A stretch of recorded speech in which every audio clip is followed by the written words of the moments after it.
자, 이 지점, 바로 이 포인트가 사주 공부를 반년만 해도 사주를 풀 것을 몇 년을 공부해도 사주가 안 보이는 첫 갈림길이라고 보시면 됩니다.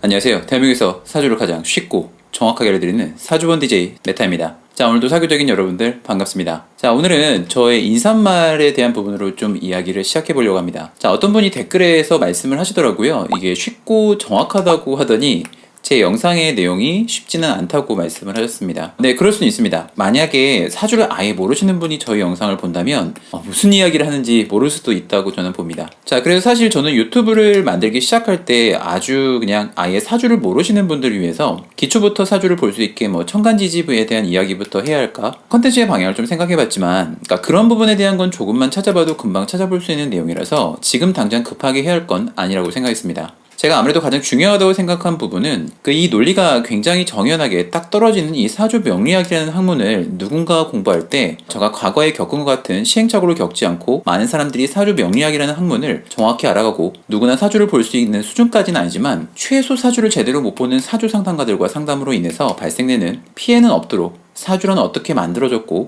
어떻게 기름을 합리적으로 이끌어내는 학문인지를 알려드리고 싶었습니다. 사주는 절대 두루뭉술하게 이럴 수도 있고 저럴 수 있다고 이야기하는 조언 프로그램이 아니기 때문입니다. 그래서 제가 오늘 하려고 하는 이야기는 사실 누군가에겐 좀 불편할 수도 있지만 저는 사주를 상담하기도 혹은 교육한 사람의 입장으로서 선생의 가장 중요한 역할은 많은 사람들에게 지식을 전달해주는 것도 물론 중요합니다만 정확한 방향성을 제시해주는 것도 매우 중요하다고 생각하기에 나름 고민하다가 이 이야기를 시작해보려고 합니다. 자, 오늘 이야기하려는 부분은 여러분이 사주 공부를 함에 있어서 상당히 중요한 방향성을 제시하는 부분이기 때문에 이 영상을 끝까지 보시고 부디 답을 얻어가셨으면 좋겠습니다.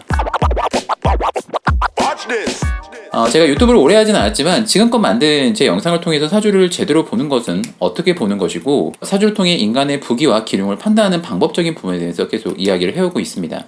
그 중에서 오늘 가장 중요한 이야기인데요. 바로 용신에 대한 부분입니다. 저도 사주를 상당히 오래 공부해왔고 처음 몇 년간 공부를 하고 손님들을 봤지만 이 부분에 대한 정리가 제대로 되지 않은 상태에서 손님을 보니까 사주가 맞지 않고 오히려 더 어렵게 느껴져서 사주라는 학문을 놓고 있던 적이 있습니다. 그래서 최소 이 영상을 보시는 분들이라도 제발 이런 시행착오를 겪지 않았으면 좋겠다는 생각으로 이야기를 해보겠습니다. 자, 오늘의 영상의 핵심을 이야기하면 사주는 용신으로 시작해서 용신으로 끝난다고 해도 과언이 아니며 이 용신을 제대로 이해하지 않고는 절대 사주라는 학문으로 기륭의 답을 얻을 수 없다는 것을 이야기하려고 합니다. 자, 그렇다고 해서 이게 굉장히 어려운 이론이냐? 아닙니다. 절대 어렵지 않습니다. 오히려 단순해서 이게 전부야 라고 생각하는 분들이 있을 거라고 저는 봅니다. 자, 간혹 어떤 분들은 사주를 볼 때 용신을 따지면 사주 고수가 아닌 초보로 간주하면서 용신은 매우 중요하지 않다고 말씀하신 분들도 있고요. 혹은 이제 스승과 제자가 하나의 사주를 보고 서로 용신을 다르게 판단하기도 하고요. 용신을 십신이 아닌 오행 기운으로 잡아야, 그러니까 예를 들면 이런 겁니다.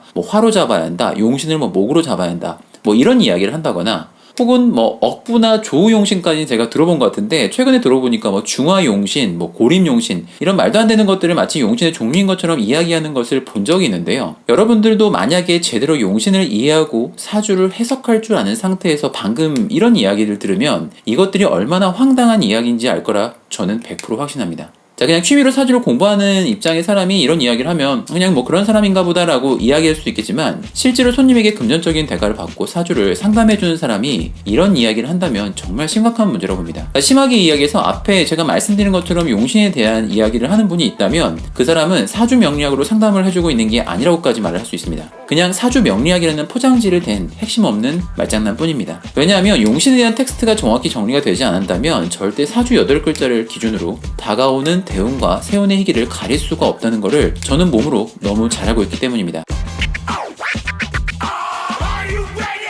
자, 그렇다면 용신은 무엇이냐는 건데요.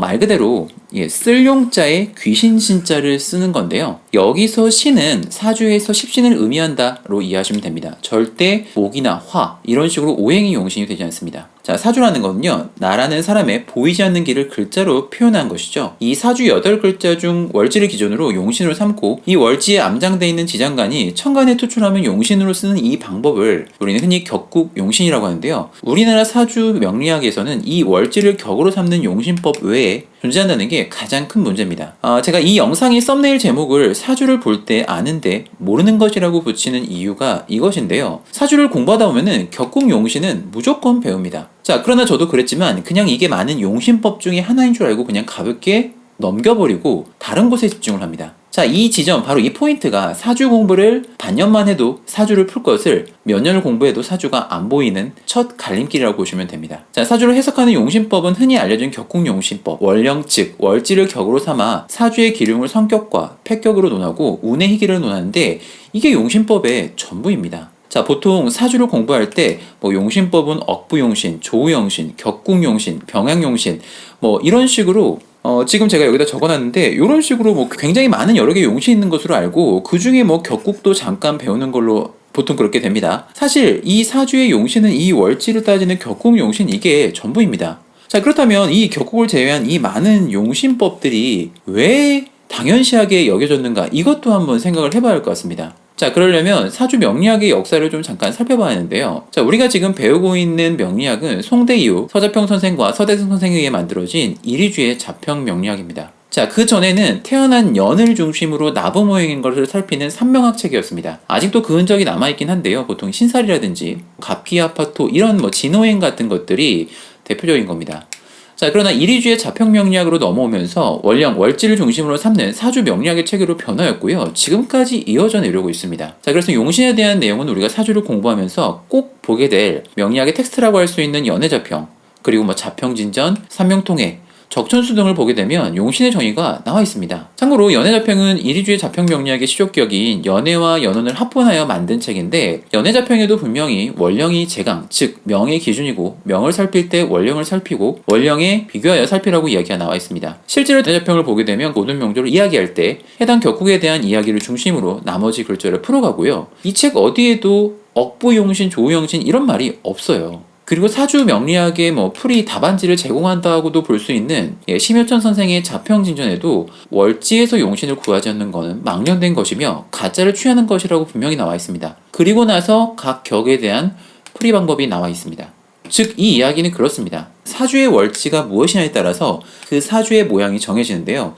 이 글자를 중심으로 나머지 글자의 조화를 살펴서 사주가 잘 짜여진 것인지 잘못 짜여진 것을 보고 사주의 성패로 사주의 고절을 판단할 수 있으며 이 사주팔자를 기준으로 다가오는 운을 판단할 수 있는데 이 역시 명운일치라고 해서 이 운 역시 모두 월지에 견주어서 기륭을 판단해야 한다고 보는 것이 월령용신, 즉 용신의 핵심 텍스트라고 할 수 있습니다. 자, 이것이 사주를 판단하는 핵심이에요. 자, 그러나 사주를 공부할 때 많은 용신법 혹은 용신은 없다라는 황당한 말들이 왜 나오는지를 관찰해보면 근대로 넘어오면서 일부 학자들이 용신의 개념을 기존의 사사지신의 개념이 아닌 유용지신의 개념으로 이해하고 책을 썼기 때문에 이것이 또 우리나라로 전해져 넘어오면서 널리 퍼진 것이 결정적이라고 보시면 됩니다. 자, 그러면 사사지신은 무엇이냐라는 건데요. 월지 자체가 사주의 격을 만드는 핵심 기운이라고 해서 사주의 일을 맡아서 하는 기운이기 때문에 맡을사의 일사자를 써서 사사지신이라는 개념이라고 이야기를 하는 겁니다. 자, 유용지신은 그럼 뭐냐면요. 용신의 개념은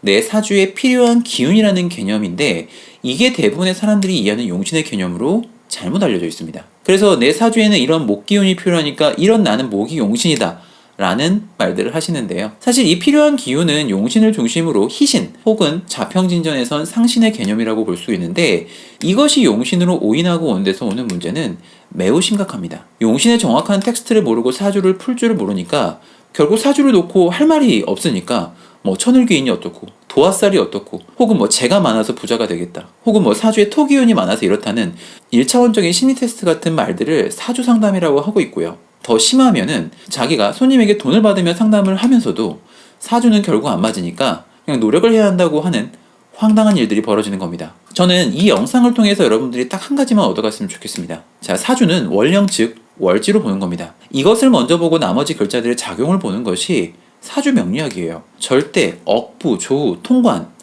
이런 신종, 중화용신, 고림용신 이런 거 없습니다. 제발 이런 걸로 더 이상 시간을 조금 버리지 않았으면 좋겠습니다. 자, 사주가 중화가 되면 좋은 건 맞죠. 그러나 이것도 월지 용신을 기준으로 중화가 되어야 한다는 것이고요. 억부라는 것도 부할 기운은 부하고 억할 건 억해야 한다는 중화에서 나온 개념입니다. 근데 이것도 역시 용신을 중심으로 하는 거고요. 조라는 것도 기후를 고른다는 것인데 일부 사주 형태만 포함되는 것이며, 통관이라는 것도 일부 상황에서 통관이 되어 좋을 수도 있고 나쁠 수도 있는데, 이것이 어떻게 용신이 되며 이런 개념이 나오는지 조금 말이 안 된다고 저는 봅니다. 자, 그래서 좀 이런 사주의 명리학에 적용시키면 맞지 않는 이론들은 우리가 좀 배제를 하고, 기존의 원령 용신을 중심으로 사주를 봐야 한다고 제가 얘기를 하면은요, 이런 말씀을 하시는 분들이 있습니다. 아니, 억부나 조우용신은 기존의 원령용신 이후에 새로 만들어진 개념이니까 아무래도 현대적인 개념으로 이해하고 감안하고 봐야 하는 거 아니냐 라는 주장을 하시는 분들이 있는데, 그러니까 이게 100번 양보해서 그렇게 생각하고 사주를 보면요, 문제가 절대 맞아 떨어지지 않는다는 겁니다. 그러니까 가끔은 맞을 수도 있는데 이게 매번 딱딱 떨어지진 않기 때문에, 그러니까 이걸로 사주를 감명한다는 건 사실 무리가 굉장히 있는 거예요. 그러니까 누군가 저에게 말씀하시더라고요. 그러니까 선생님의 관법이 너무 특이하다고. 저는 이 말이 좀 놀라운데, 이 사주를 보는 법은 사실 하나인데 이것이 관법이 다양하다는 것처럼 인식을 한다는 이 시각에 놀랐고요. 그리고 제가 보는 특이하다는 말에 2번 놀랐습니다. 그러니까 이런 잘못된 논리가 얼마나 당연해졌으면 이런 식으로 이야기가 나오는지 알 수 있는 부분이라고 저는 생각을 했습니다. 그러니까 물론 사주 상담가마다 말하는 스타일이나 어떤 비유라는 스타일들, 통변의 스타일들은 조금 다를 수가 있는데 사주를 보는 핵심 방법은 바뀔 수가 없다는 말씀을 드리는 겁니다. 자, 그렇다면 이번엔 제가 사주 명식을 좀 보면서 이야기를 해보겠습니다. 자, 여러분들은 이 사주의 용신은 무엇이고 이 사주 내의 병이 무엇이고 이것을 해결하는 것들이 무엇인지 혹시 알겠나요? 자, 이 3가지를 찾는 시간이 매우 짧으면 좋지만 그래도 혼자의 힘으로 여러분이 찾았다면 여러분들은 사주를 제대로 보고 있는 겁니다.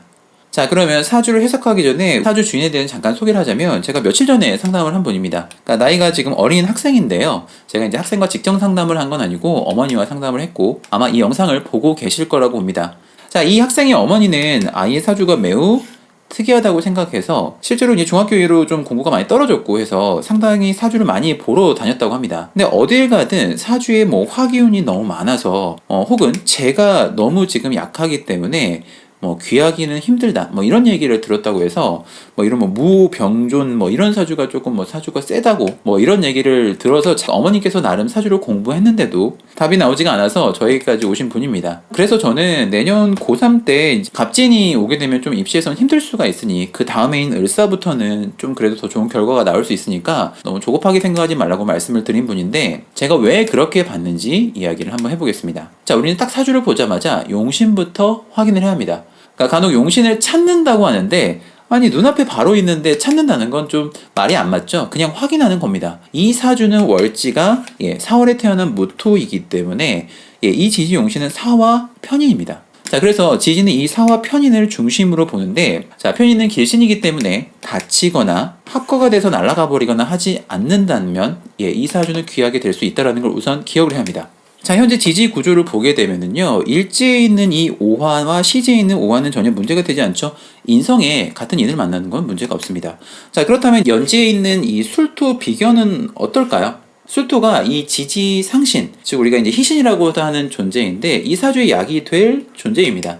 자, 왜냐면 인성, 인은 즉 재성, 즉 수기운에 의해서 이렇게 극을 당할 수밖에 없는 위치인데, 이 비견이 있기 때문에 자수나 해수 같은 것들을 막아줄 수 있는 자리가 되기 때문에 이 비견 자체가 굉장히 좋은 겁니다. 자, 그래서 이 비견이 조상자리에 있기 때문에 나는 조상덕을 볼 수도 있는 사람이다 라고도 얘기를 할 수 있고요.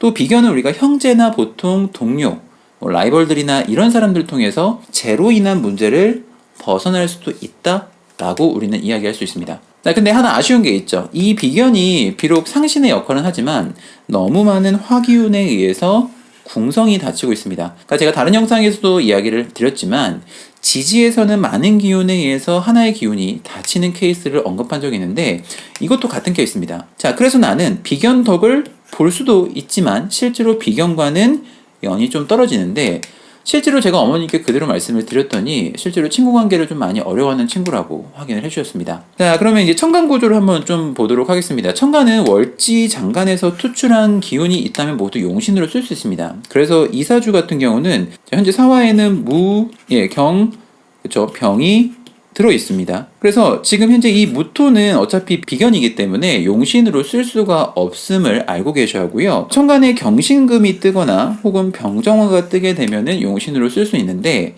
현재 이사와의 본기인 병화가 투출해 있습니다. 자, 그래서 이 천간은 이 길신인 편인을 순용하고 보호하는 방향으로 흘러야 합니다. 자, 그렇다면 용신을 확인하니까 이 병이 딱 보이지 않나요? 예, 바로 이 개수가 병입니다. 요 지금 용신인을 극하는 제가 바로 이사주의 병인 거죠. 그래서 나는 아버지나 혹은 여자, 돈으로 인해서 항상 내 학문이 위기가 생길 수 있는 사람, 이렇게 되는 거라고 볼 수가 있는 거죠. 자, 근데 간혹 잘못 보면은 여기 있는 무게합이 돼서 이 개수가 묶인 게 아니냐라고 말씀을 하시는 분이 있을 수 있는데, 자, 이 개수는 무토를 뛰어넘을 수가 없기 때문에 완전한 합이 되지 않습니다. 그래서 우리가 보통 이런 걸 합이 불합이라고 제가 다른 영상에서도 한번 말씀을 드린 적이 있는데, 그래도 무토는 개수를 극하는 게 맞기 때문에 현재 이 병을 치유하는 게 이 무토도 맞긴 맞습니다. 또 하나 좋은 게 이사주는 지금 이 개수가 지지 어디에도 지금 뿌리를 두고 있지 않기 때문에 사실 모양만 재성이지 힘을 쓸 수가 없어서 이 왕한 병화를 쉽게 극하지 못하기 때문에 이 사주 자체만 놓고 봤을 때는 용신을 중심으로 유정하게 되어 있다고 볼 수 있습니다. 자, 유정하면 꼭 사주가 잘 짜여져 있다는 것이기 때문에 이 사주는 나름 잘 구조가 되어 있고요. 물론 지지 어딘가나 이런 부분에 관이나 편관 같은 걸 가지고 있다면 학식도 있고 귀도 있겠지만 사주 자체가 패가 나지 않아 모양 자체는 저는 굉장히 좋다고 봅니다. 자, 그렇다면 사주 해석이 끝난 거냐? 절대 그렇지 않죠. 바로 오늘 체크해봐야 합니다. 자, 이 사람이 지금 어떻게 그래야 살아가는지 알 수가 있겠죠. 저는 어머님께 이 친구가 초등학교 가보년 때는 좀 굉장히 괜찮다가 지금 을미로 넘어와서 대운 자체는 괜찮은데 중학교 때 들어가는 기해 경자 신축 넘어갈 때 이때부터 좀 문제가 학교 생활에서 있을 거라고 말씀을 드렸는데 확인을 해주셨습니다. 그러니까 원래 어머니께서 말씀하시기를 이 친구가 가보대운 중에 초등학교 때는 천재 소리를 들을 정도로 상도 많이 타고 신문에도 나올 정도로 굉장히 영재라고 하죠. 예, 그 정도였는데 중학교 때부터 이제 뭐 친구들 문제인지 공부 쪽이 많이 좀 거리를 두고 막상 내년이 이제 갑진년이 고3인데 많이 걱정이라고 말씀을 하셨습니다. 자, 그래서 제가 어머니께 말씀드린 게 사실 이 친구가 사주는 나름 괜찮은데 중학교 들어가는 운에서 지금 문제가 쭉 이어진 것이라고 보시면 된다. 자, 당장 내년에는 고3인데 정시 때는 조금 어려울 수가 있겠지만 혹시라도 재수까지 고려해 보신다면 조금 더 좋은 결과가 있을 거라고 말씀을 드렸습니다. 자, 그리고 이 상담을 받으신 어머니께서 사주를 직접 좀 공부하신 부분이 있기 때문에 원리를 좀 설명해 드렸는데 왜 그렇게 제가 말씀드렸는지 좀 설명을 드릴게요. 자, 앞에서 얘기한 것처럼 이 친구는 천간에 있는 이 개수 재는 병이라고 하지만 지지의 뿌리를 얻지 못하기 때문에 모양만 재지 힘을 전혀 못 써서 얘가 지금 이 개수가 병화를 쉽게 칠 수가 없습니다. 무토한테 얻어도 맞고 있죠. 자, 그래서 이 친구는 지지에서 수기운, 그러니까 이제 대운방에서 수기운이라든지 해운방에서 수기운으로, 그러니까 해자축방으로 가면 이 재가 뿌리를 얻기 때문에 인이 그때부터는 다칠 수밖에 없습니다. 그렇다는 건 학자가 펜을 내려놓고 장사하려고 나가는 모양인데 당연히 학생은 공부가 되지 않을 수밖에 없다고 말씀을 드렸습니다. 그래서 이 친구가 지금 보면은 지금 이 개수가 세운에서 뿌리를 얻는 기해, 경자, 신축 이때까지 상당히 문제였고 가장 문제가 되는 건 천간에 있는 병화가 여기 신금에 합거가 되는 요 신축대운에 가장 문제가 있을 것으로 말씀을 드렸는데 이것도 맞다고 확인해 주셨습니다. 특히 이제 신축년은요 여기 천간에 신금이 들어와서 병화를 잡죠. 이렇게 되기 때문에 이것도 문제가 되는데 지지 같은 경우 축토도 문제가 되느냐라는 건데 원래 비겁에 축토가 들어오는 건 문제가 되지는 않습니다. 자, 그런데 우선 학생 같은 경우 보통 우리가 운에서 비겁을 만나게 되면은 실제로 좀 친구들과 어울리려고 하는 부분이 있습니다. 지금 여기서 온 게 지금 보면 상관이죠. 상관이었습니다. 그리고 지지 같은 경우 지금 사유축으로 반합을 짜기 때문에 유금, 그쵸? 그러니까 상관으로 지금 뭔가 변하려고 하는 모양을 가지고 있기 때문에 아무래도 내가 학문보다는 식상 쪽, 내가 하고 싶은 것으로 그런 방향으로 가려다 보니까 학생인 쪽 공부에 집중을 하지 못하는 운으로 갈 수밖에 없음을 우리는 요 글자들만 봐도 바로 짐작을 할 수가 있겠죠. 그래도 지금은 이제 작년부터 마음을 잡아서 이민, 계묘부터 지금 마음을 잡아서 공부를 하고 있는데 내년 입시는 잘할 수 있을지 고민이었습니다. 자, 그런데 이제 운이라는 게 내년에 조금 아쉽게 흘러가는데 이제는 이제 그 부분을 좀 이야기를 해보도록 하겠습니다. 자, 내년에 갑진년만 놓고 보면은 사실 좋습니다. 천간에 갑목 살이 뜨는 건 굉장히 좋죠. 그리고 지지 같은 경우에도 진토가 들어오는 것도 인에 비겁이 들어오는 것도 문제가 되지 않습니다. 물론 진술충을 하는 게 좀 아쉽긴 하지만 그래도 괜찮습니다. 그러나 이 세운만 놓고 보았을 땐 좋았지만 이 대운, 을미대운과 같이 놓게 보면은 이 갑진대운은 문제가 생기는 걸 바로 알 수 있습니다. 현재 대운에서 우선 관이 들어와 있는데 세운에서 이렇게 편관, 살이 뜨게 되면은 이건 역시 관사론잡이 되는 거죠. 그래서 우리가 직업적인 난제나 여러 문제가 생기는 거기 때문에 좋지 않습니다. 게다가 갑진은 진토, 비견이라 문제가 되진 않겠지만 여기 천간에 있는 개수가 여기 진토의 뿌리를 얻게 되죠. 그 상태이기 때문에 개수가 살아나게 되면은 관도 살아나고 살도 살아나기 때문에 문자미를 좀 더 키워줄 수밖에 없는 겁니다. 그래서 이 학생이 자기가 가지고 있는 능력보다 조금 떨어지게 갈 수밖에 없는데, 자, 내년 수능을 11월에 보는데 내년에 그 절운 역시 월이 을해로 갑니다. 천간에 관이 뜨고 살이 떴는데 역시 또 세운 절운에서 이렇게 관이 뜨게 되면은 관사론잠의 문제가 더 심각하게 되는 거고요. 지지 같은 경우 또 역시 개수가 해수의 뿌리를 얻기 때문에 이렇게 되면 사주에 내에서 병이 굉장히 심각해지는 부분이기 때문에 시험에서 뭔가 운이 좋아 발생하는 요행 같은 걸 바라기는 솔직히 좀 어렵습니다. 그러니까 물론 노력을 한다면 어느 정도 성과는 있겠지만 주변 환경이나 나 자신이 그만큼 퍼포먼스가 나오지 않는다는 건 사주를 보면 바로 알 수 있습니다. 자, 그러면 그 다음해인 을사년은 괜찮년 건데 전 갑진년보다는 훨씬 기대해 볼 수가 있습니다. 자, 지금 현재 대운에서 관이 뜬 상태에서 천간에 관이 뜨면 이건 우리가 보통 이제 중관이라고 합니다. 관이 무겁다고 해서 중간이라고 하는데 사실 중간 역시도 일간이 허약한 상태에서는 당연히 편관처럼 좋지 않게 보게 되는데 현재 이 사주 같은 경우에는 일간이 굉장히 튼튼한 사주죠. 맞아요. 운에서도 현재 일간을 방신해주고 있기 때문에 충분히 이 중간을 버틸 수가 있다는 겁니다. 그래서 갑진보다는 훨씬 더 좋게 간다고 좀 볼 수 있고요. 그리고 이제 지지 같은 경우 사화가 들어오게 되면 천간의 개수가 역시 힘을 얻지 못하기 때문에 갑진보다 을사가 훨씬 더 유리하다라고 말씀을 드린 겁니다. 자, 그래서 이제 그렇게 입시를 하고 나면 이 친구가 어떻게 될지도 한번 좀 생각을 해봐야 하는 거죠. 자, 뭐 이때쯤이나 이때쯤 군대를 갔다 오면 병신대운에 들어가게 될 건데, 자, 병신대운은 어떨까요, 여러분들? 자, 병신대운 자체는 굉장히 좋죠. 천간에 병화가 다시 인이 뜨게 되면은 지지는 식신이 들어와도 인에 식신은 문제가 되지 않습니다. 근데 이 병신대운 중에서도 지지에서 이제 세운방이 해자축으로 흐르는 때가 분명히 올 거죠. 그렇죠. 즉 2031년부터 해자축으로 흐르기 때문에 천간의 재가 다시 살아나게 됩니다. 그쯤 되면 나이가 이제 2031년 정도면 뭐 학생을 이제 거의 졸업하고 취업을 하게 된 나이나 그때일 텐 건데 친구가 좀 그때 가서 조금 더 헤맬 수도 있기 때문에 어머니께서는 그때를 또 많이 힘을 주셔야 한다라고 말씀을 드리고 상담을 종료했습니다. 자, 어떠신가요, 여러분들? 제가 지금 처음에 말씀드린 대로 사주를 볼 때 이 월지 용신을 중심으로 끝까지 운을 파악할 때 용신을 중심으로 보는데 사주를 보는 데는 전혀 이상이 없습니다. 실제로 이 사주는 수기운이 들어오면 지지에 수기운이 들어오면 문제가 되죠. 천간도 수기운이 들어오면 당연히 문제가 되는 겁니다. 우리가 뭐 토기운까지 뭐 충미충을 하거나 그러면 이런 것들은 보통 우리가 붕충이라고 해서 피해가 좀 적을 수가 있는데 수기운이 들어와서 이렇게 사해충 같은 걸 일으키게 되면은 수화가 상존하기 때문에 이건 실제로 좀 피해가 있습니다. 실제로 몸이 아플 수까지 있는데 이 학생이 실제로 기해 경자 신축 넘어갈 때 몸도 많이 아팠고 지금도 그 후유증이 있다고 합니다. 그러니까 이런 사주에서 그렇게 용신을 보지 않고 그냥 막 중화를 한답시고 그냥 막 수기운 같은 걸 집어넣어야 한다는 사주 상담 자체의 내용이 그저 돈 낭비, 시간 낭비를 넘어서 얼마나 사주라는 학문의 신빙성을 떨어뜨리는 행위인지 이것만 봐도 알 수가 있습니다. 그러니까 제가 항상 이야기합니다. 사주를 쉽고 정확하게 알려드린다고 말씀을 드리죠. 자, 어떤 사주로 인간의 부귀와 기륭을 알아내는 방법은 정확하게 정해져 있고 저는 이 방법을 최대한 여러분께 쉽게 알려드리고자 노력할 겁니다. 자, 그래서 저 사교쌤은 앞으로도 더 좋은 영상으로 여러분께 찾아가기 위해 노력할 테니까 여러분의 사교적인 구독과 댓글은 엄청난 힘이 됩니다. 자, 상담 안내는 제 영상 더보기란을 체크하시면 되고요. 다음에 더 좋은 영상으로 찾아뵙겠습니다. 감사합니다.